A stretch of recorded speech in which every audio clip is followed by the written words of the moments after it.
현직 대통령으로는 처음으로 구속된 상태로 재판을 받았던 윤석열 대통령이 석방됐다. 8일 오후 검찰은 윤석열 대통령의 구속을 취소한 법원 판단에 대해 즉시 항고하지 않고 윤 대통령에 대한 석방 지휘서를 서울구치소에 보냈다. 법무부는 이 석방 지휘서를 팩스로 접수해 출소 절차를 진행했다. 이에 따라 윤 대통령은 내란 우두머리 혐의로 지난 1월 26일 구속 기소된 지 41일 만 1월 15일 체포된 후 52일 만에 관저로 돌아가게 됐다. 앞서 심우정 검찰총장 등 대검찰청 수뇌부는 법원 판단에 대해 만장일치로 즉시 항고하지 않고 석방을 지시했다. 한때 특수본 측이 반발했지만 내부 논의 끝에 결국 수용하기로 결정했다. 윤석열 대통령은 이날 오후 5시 40분께 서울구치소 밖으로 모습을 드러냈다. 그는 여러 차례 지지자들에게 허리 숙여 인사하며 감사를 표시했다. 앞서 윤 대통령은 석방 절차가 진행되자 변호인단을 통해 자신의 입장을 밝혔다.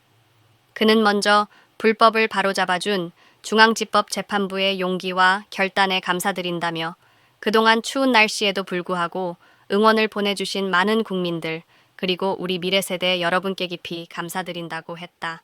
특히 윤 대통령은 저의 구속에 항의하며 목숨을 끊으셨다는 안타까운 소식을 접하고 너무나 마음이 아팠다며 고인의 명복을 빌었다. 윤 대통령은 이어 저의 구속과 관련해 수감되어 있는 분들도 계신다며 조속히 석방이 되기를 기도한다고 주장했다. 그는 나아가 단식 투쟁을 하고 계신 분들도 계신데 뜻을 충분히 알리신 만큼 이제 멈춰주시면 좋겠다며 다시 한번 국민 여러분께 고개 숙여 감사드린다고 했다. 전날 서울중앙지법 형사합의 25부는 구속 상태가 부당하다며 윤 대통령이 제기했던 구속 취소 청구를 받아들였다. 윤석열 대통령 구속 취소 결정에 국민의힘은 검찰이 늦게라도 현명한 결정을 내린 것을 환영한다는 입장을 내놨다.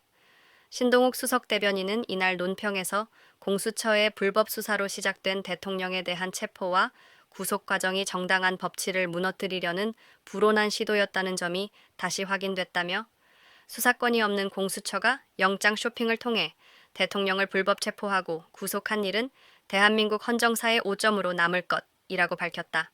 신 수석 대변은 나아가 법원이 잘못된 결정을 바로잡은 만큼 헌법재판소의 평해 역시 원점에서 다시 검토돼야 한다며 무리한 법적 해석과 정치적 고려가 개입되지 않았는지 헌정 질서를 훼손한 요소는 없었는지 철저히 검토해야 한다고 촉구했다.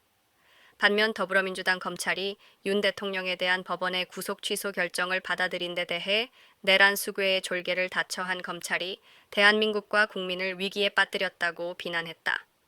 조승래 민주당 수석 대변인은 이날 논평에서 검찰이 끝내 내란 수고의 윤석열을 석방한 것은 어떤 말로도 변명할 수 없는 굴복이라며 내란 수괴의 졸개이기를 자처한 심우정 검찰총장과 검찰은 국민의 가혹한 심판을 각오해야 이라고 밝혔다.